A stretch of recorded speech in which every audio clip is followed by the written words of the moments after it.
It's Labor Day afternoon. We're outside of Lake Wales, just west of Lake Wales, and once again, in just 8 days' time, we have another parent that has murdered their child, their teenage child who was only 16. Let me show you Stephen Thomas Rada. Stephen Thomas Rada is 37 years of age. He was living down the road here with his grandfather, Thomas Rada, who was 65 years of age, and our victim, who was 16 years of age, and his parents gave us permission to use his name as Stephen Rada. Let me first tell you about Stephen Rada. Stephen went to Frostproof High School. His parents said he was in 11th grade. He was to start work next week at Burger King to earn money so that he could buy a car. He was also studying to be an electrician. That was his dream in life.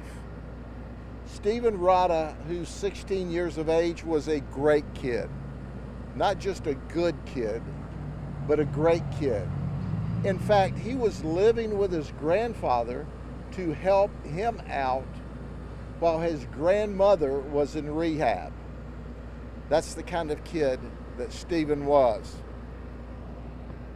Stephen Thomas Rada, his dad, had just shown up about a month ago. And we asked, where's he been? He's been in D.C., he's been in South Carolina, he's been in Ohio, he's been in Texas. There was even an outstanding warrant for Stephen Thomas Rada in South Carolina, but South Carolina would not extradite. So he was unable to be arrested.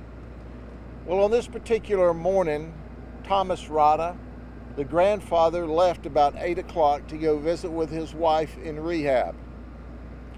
When he returned home about 11 o'clock today, he was met outside by our suspect, his son, Stephen Rada, and his quote was, "I wouldn't go in there if I was you. I killed someone. You may need to call the police." Thomas Rada told us it was not uncommon for his son, Stephen Rada, to talk bizarre. We are told that Stephen Rada used methamphetamine since high school, and he has psychotic episodes. When Thomas Rada went into the house, into the mobile home, there he saw his grandson, deceased, in the dining room, kitchen area. And we know that it appears at the early stage of the investigation. And as we always tell you, the information we give you this soon after an investigation is the best information we have. It's certainly subject to change. But at this time, it appears that our suspect, Stephen Thomas Rada, used an angle grinder to kill his son. It breaks our heart. There aren't adequate words to explain how horrific this event is. I've talked to the grandmother, the grandfather, the parents are here. And when you see and hear them talk about how wonderful Stephen Rada, their 16-year-old son, was, how squared away he was, the fact that he was willing to live with his grandfather to help him out while his grandmother was in rehab, the fact that he was scheduled to start working at Burger King next week to earn money while going to high school, he was just a stand-up, stellar young man. To have this worthless individual murder his son is inexplicable. Our homicide detectives will continue to do their work, the investigation, We, by the way, arrested him because he fled from the scene after talking to his father, Thomas Rada.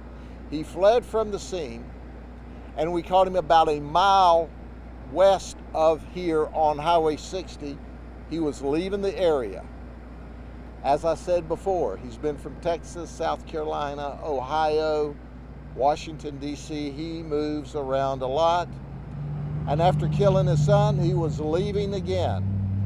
But our deputies, and you've heard me say they're the best there are any place, found him quickly and took him into custody.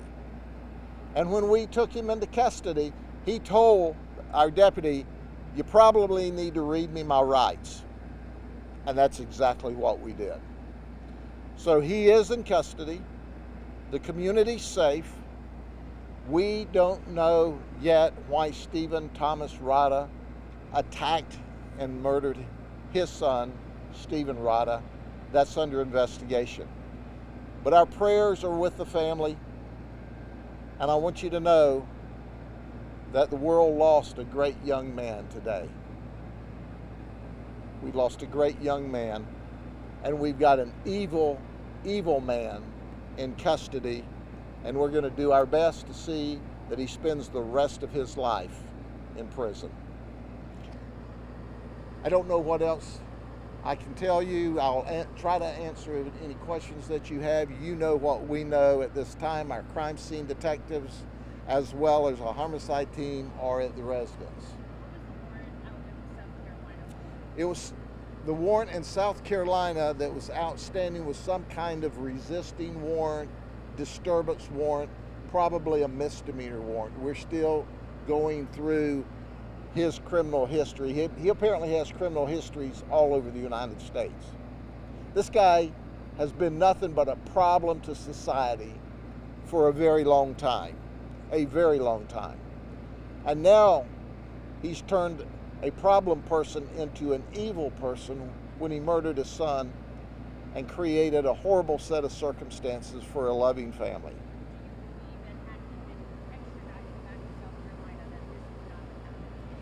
Certainly, if he'd have been in South Carolina, if that warrant had been available nationwide, he wouldn't have been here today, we hope.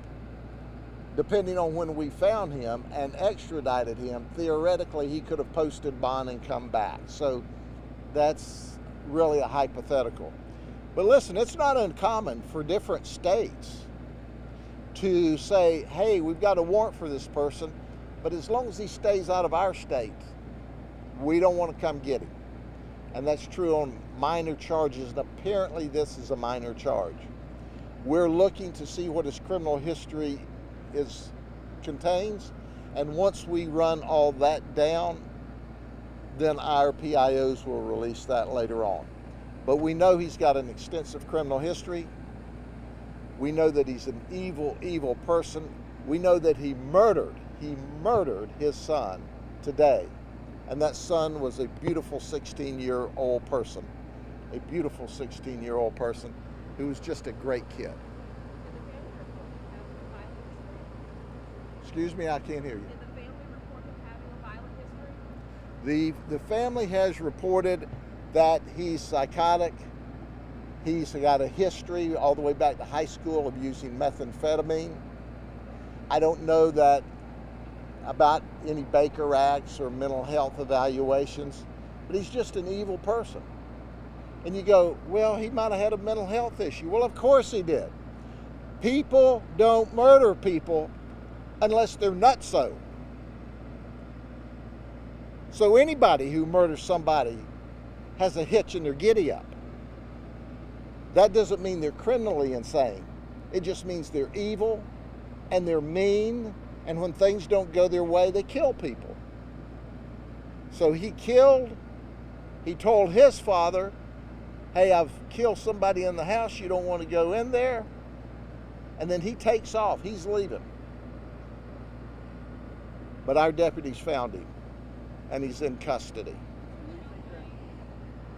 you think that he may have been on, I have to realize it's probably part of the investigation, but do you realize, do you believe maybe that was part of what was going on? We don't know why he did what he did today, other than he's a nasty, nasty, evil person. But that's part of the investigation. Was he on drugs today? We don't know. We're early into this investigation. This all started about 11 o'clock, and we're briefing you, what, 4.5 hours later. There will be other information, I'm certain, as the investigation unfolds.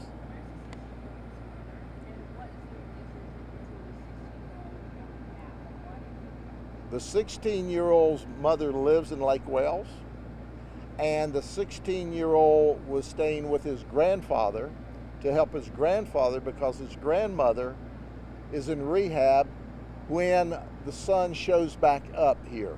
Apparently, he just moves around the countryside, and when there was no place else to go, he came to his father's house. And then the thank you he showed his father was to murder the son, who is the grandfather of our murder victim, who is a wonderful, wonderful person. Okay? What exactly is an angle grinder? Is that like a... An angle grinder is a saw that you can use to cut various things. So if you search it up, it's a pretty heavy-duty saw. Okay? What do you guys hope to accomplish by having a mobile command center here in Berkeley? Yeah, our mobile command center always comes out. It's our mobile office space. And in there we have desks and chairs and computers, and this is where we go to get out of the Florida heat while we're doing a lot of work. There's no other way for us to get together. This mobile command center comes to all of our significant events. Okay? Was it a pretty cool crime scene? You know, I don't think it's appropriate to discuss the crime scene at this point in time. And I say that for many reasons, most of all because of the family. Sheriff, is there a message that you want to send out to the community, given that this is the second time these days that something like this happens? I've been in this business my entire adult life, and periodically I have seen parents kill children. I can't remember it happening twice in 8 days in my entire career. And certainly, I'll never understand that, but understand we're not dealing with a normal person here. This guy's not normal. He's evil. He's irrational. He's got a history of drug use. You know, those people that want to call meth low-level nonviolent, here's another sign. And then the lady who murdered her 10-year-old and her 19-year-old a week ago Sunday, there's no words to explain that. A beautiful 10-year-old boy. She wasn't going to allow him to be turned over pursuant to a court order to the dad to go back to Maine. So she shot him and killed him. And then she shot her 19-year-old daughter that was there. And then she shot herself. So at the end of the day, these things are beyond explanation because this is not rational conduct. But irrational people shoot and murder people. Evil, evil people shoot and murder their children.